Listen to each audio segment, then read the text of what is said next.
భక్తులకు అష్ట ఐశ్వర్యాలను ప్రసాదించే దివ్య దర్శనం. ఆ దర్శనంలో మహాలక్ష్మిగా అష్ట ఐశ్వర్యాలు మనకు కలగాలని అమ్మ తలమీద చేతులు పెట్టి ఆశీర్వదిస్తారు. మరియు అమ్మ అనుగ్రహంతో భక్తులకు అష్టలక్ష్మీ నాణ్యం అందించబడుతుంది.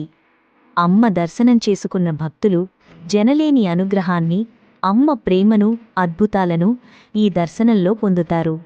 అమ్మ అంటేనే సృష్టి, అమ్మ అంటేనే అష్టలక్ష్మి, 8 రూపాలు, ఆదిశక్తి, సమస్త ఐశ్వర్యాల మూలం.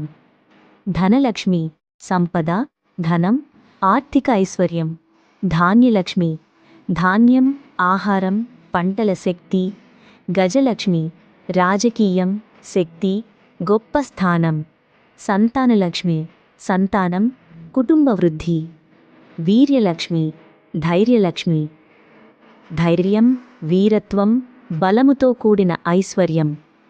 విజయలక్ష్మి విజయం, గెలుపు, అభివృద్ధి. విద్యాలక్ష్మి విద్య, జ్ఞానం, చదువు.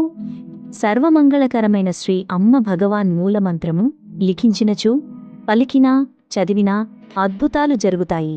ముక్కోటి దేవతలకు స్తోత్రము చేసినా ఏ ఫలితములు పొందగలము అంతటి ఫలితమును పొందగలము. ఓం సచ్చిదానంద పరబ్రహ్మ పురుషోత్తమ పరమాత్మ శ్రీ భగవతీ సమేత శ్రీ భగవతే నమః.